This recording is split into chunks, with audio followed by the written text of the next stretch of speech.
All right, I'm back. I'm back. I'm back. I'm back. So I see TVD commentary is still something that people want to have, even though the young man has gone to Wisconsin and media is saying that Cam Ward is the best quarterback since Ken Dorsey. That's your opinion. I'm not gonna argue. I'm not gonna argue that opinion. All I ask is that if you're right, be loud about it. Be boastful about it. Be proud of it. But if you're wrong, I want you to man up or woman up or non-binary up and say, you know what? Nah, I kind of missed it on there, right? Even though all the information that you need is readily available to you, so you can kind of look forward to what to expect to see if he can improve. But it's not about Cam Ward. So yesterday, shout out to my dog King Reezy on Twitter. I don't know him personally. I just know him from message board because we were on a message board really during the golden era, and he got off the message board. I didn't see him anymore. So when I got back on Twitter, I seen someone with the same name kind of interacting with Groove. And so I said, you from the message board? ITU? He was like, yeah, I had to get out there. I said, oh, okay, well, bro, that's happy to hear from you. You know what I'm saying? I respect him. You know what I'm saying? He not a homer. I think he's like me, right? We'll compliment what needs to be complimented, and then we'll say what needs to be done. I'm a little bit, I think I'm a little bit more on the what needs to be done aspect of it, right? But anyway, so I got on Twitter. I guess I had this child, man. I don't know what my days is because I work the night shift in terms of keeping the baby. So the days run together. So this may have been yesterday. It could have been the day before yesterday. But in any regard. So I saw someone on Twitter say, hey, look, the TVD, this TVD thing popped back up on the timeline, right? So it was a still picture of TVD against NC State. And so the caption was, could you believe that this particular play ended in an interception?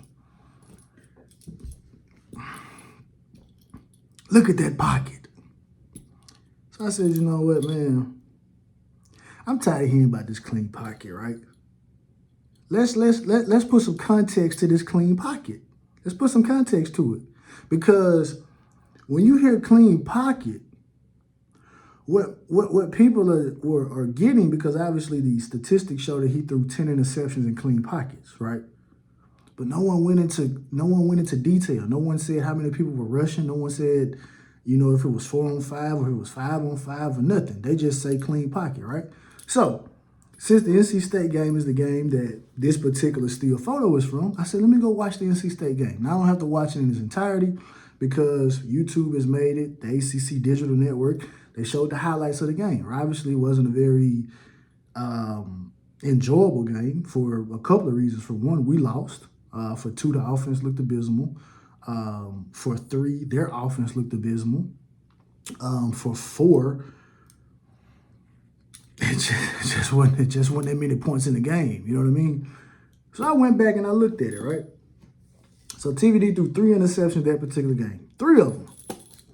So I got the timestamps for each one of them. So if you want to go back and watch that video, you can look at the timestamps so you can double check what it is that I'm saying. But I made sure, like a carpenter says, you measure twice, you cut once, right?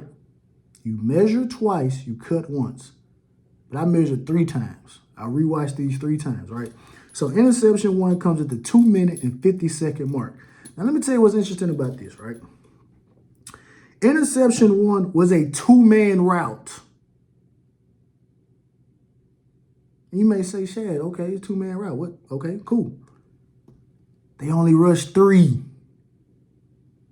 which means there were 8 men in coverage, which essentially means that our 2 receivers were double covered.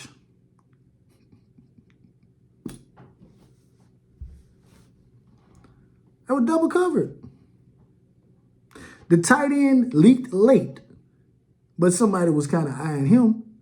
So technically, the tight end was manned up, and our two receivers were double covered. But guess what? The pocket was clean. The pocket was clean. Clean pocket. No pressure. Let me say that again, because y'all may think I'm joking. Interception 1 was a 2-man route. There was a running back in the backfield. There was a tight end. So essentially, we had 7 people blocking 3 people.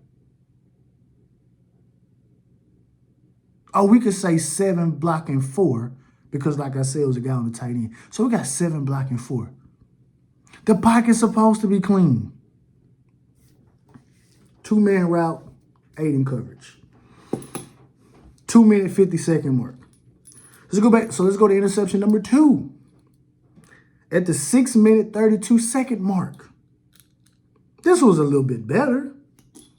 They rushed 3, dropped 8, but we had 4. We had 4 routes. But guess what? Everybody's still double covered because it's 8 covering 4.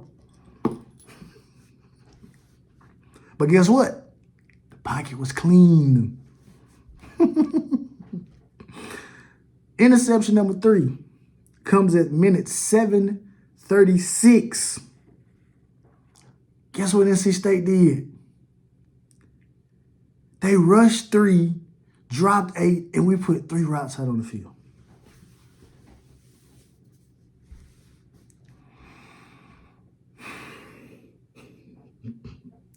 But guess what though? Because I saw someone say they blaming TVD for NC State. And again, like I say, to my dog Reezy point, right?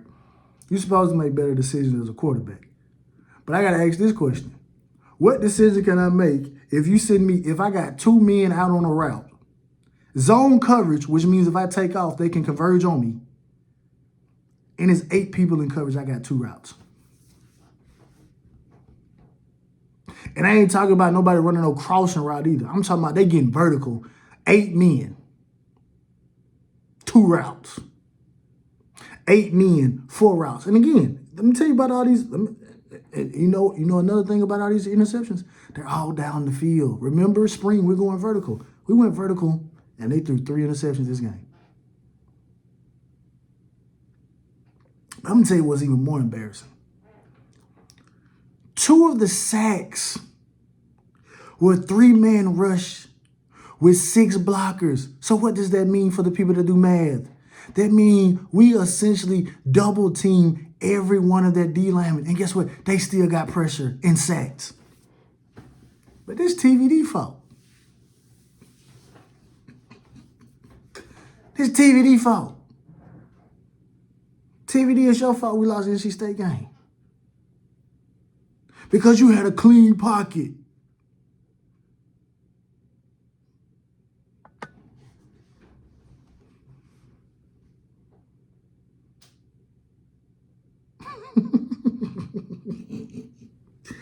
Bruh, I did not want to believe this. I didn't want to believe this.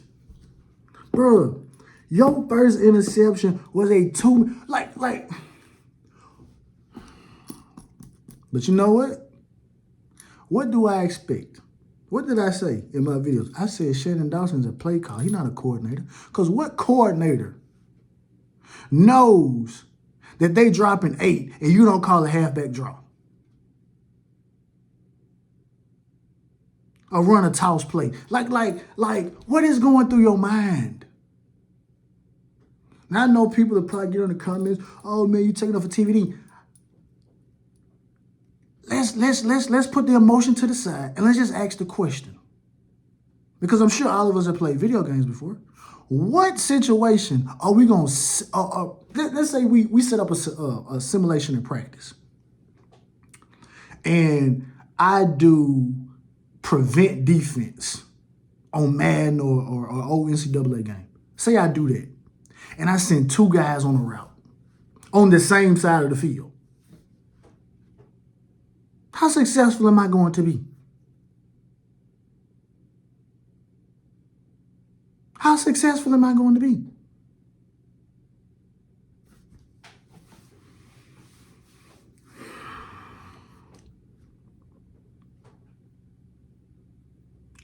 I'm gonna go through all the games and look. I'm gonna keep it a stack. I can admit if I'm wrong about something, right?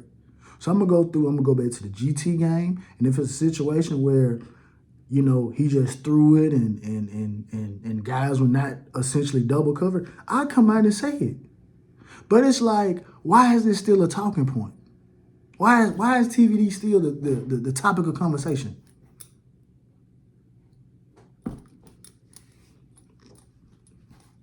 This is crazy, man.